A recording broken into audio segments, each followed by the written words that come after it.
all, we are going to have a whiteboard lesson time about why you stay stuck. Why is it that despite all your best efforts, nothing is changing? You've already heard me talk about the importance of being in an emotional state that allows you to thrive and create change. But I want you to look at this. I want you to imagine this is a scale of emotions. That every single emotion, from shame at the bottom all the way up to peace up here at the top, sits on a scale of frequency. Now, if you look at the average person who is trying to change their life, guarantee you that the reason that they want more money, they want the relationship, they want more connection, they want to succeed is because underneath all of it, there is one of these emotions. There's a fear of failure. There's a sadness or grief unresolved from childhood where they felt like they weren't good enough. There is a sense of guilt for not having achieved what they want to so far. Or dare we even go there, there is a deep sense of shame. Now, this is the cycle and the patterns that happen for people who are wanting to get to where they are. So this is where you want to be over here, up here. You want to have all the success, the love, the connection, the money, whatever it is, whatever your story is, this is where you want to be, right? And yet this is where you currently are. Now, at the moment, most of you, over 80%, and this has been proven by Dr. Brené Brown's research, has proven that when you're trying to create change, you're doing it from this place here. You are trying to force, with contracted emotions, change that leads you into expansion.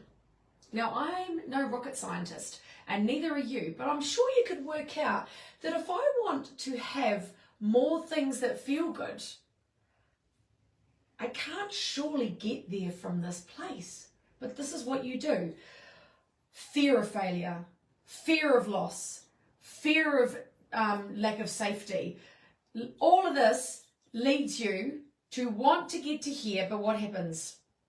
You might get there temporarily, but because the emotions that got you there were these ones, you will eventually be pulled back down into this and end up exactly where you started now. For instance, you finally start a beautiful relationship. You think it's going well, but underneath is a unresolved grief from the loss of a previous relationship, or you have a fear of abandonment or that they may leave you. So you overfunction, you overgive, you do all the things that are not in alignment with love, because look where love is. It's all fear-based, and eventually, even though you might get a little snippet of what you want up here, eventually it all comes crashing down because emotionally you were not aligned to that where you wanted to be. And you think that once I get here, then I will feel these emotions up here, these expanded emotions. But the truth of the matter is you have to feel these first. Neutrality, willingness, acceptance, love and joy to get here. This is why I drew it up here. Because you can't be in this and then expect this, and it won't last. It doesn't last. And some of you even stay down here and unconsciously don't even really want to get up there, because if you get what you finally want, what if it's taken away from you anyway? So what do? You pattern in this cycle. But then of course what happens, you come along and you start doing some work with me, sans vulnerability. You start to look at where does this all come from? What patterns, beliefs, perceptions from my past have created this? And all of a sudden, you start to feel more courageous. You start to feel more accepting. You start to forgive your parents. You start to forgive your past faults. You start to release the shame. You start to feel more positive. You start to feel more expanded. You start to recognize that actually life is working out for me.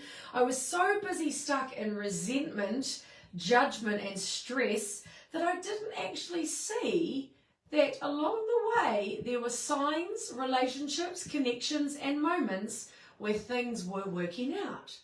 Now, of course, what happens as you move up the scale of emotion and start to feel no more shame, but more love, which sits up here around 500. In fact, I think love is 450 to be fair, and we go further up. This is the Hertz rating. What starts to happen? Let's say you do finally get the relationship, but it doesn't work out. Do you go back down into these horrible spiraling emotions? Do you get angry and resentful? No, you don't. You have humility. You have insight. You know, because you're vibrating higher, literally, from your emotional frequency that that thing didn't work out for you because it wasn't meant for you. And then you start to realize, oh, well, if I just start to accept that that wasn't meant for me, that that wasn't my time, that something better is coming my way, then guess what starts to happen? You start to cycle into where you want to be. You may have a few moments that set you back into here, but because you know that you've got to feel your feelings and be courageous, strong, and brave enough to go there, you release these quicker, and then you move back up the scale again. And all of a sudden, you feel joy for the sake of joy. You don't force. This is all forced energy. This is small mind ego behavior. You don't force anything anymore. You allow it. You allow it. You attract it. This is not even about manifestation. Manifestation is attachment. Attachment, a lot of manifestation is still this underlying judgment. Why hasn't it happened yet? Why isn't it coming my way? Resentment, comparison. Why is it happening to someone else but not to me? And then all of a sudden, because you're releasing and healing and letting go, and that's what our work does, and you move all the way up into, I'm just going to feel good for the sake of feeling good. I choose to feel good. No matter what is showing up, I recognize that it's all for me, not to me. I recognize that everything is a lesson and a gift and a chance for feedback. I have willingness. No matter what happens, I'll keep going. I'm kind of neutral about the things that used to trigger me. I'm no longer triggered. Triggers don't exist the way they used to. Yes, you will get triggered, but you will recognize, because you're able to be vulnerable and look within, that that too shall pass. And here I am, living up here in these expanded emotions of acceptance and love and joy. And before you know it, you find yourself exactly where you want to be. That is how it works. Every emotion is here to be felt. We don't gaslight, deny these as an experience. But too many of you are sitting down here. You're stuck here and you don't know how to process out of that. My job is to get you out of this and bring you up into here.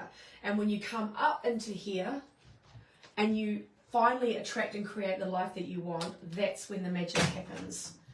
So hopefully that visual gave you a really good insight into how it works, because life gets to be freaking amazing when you do.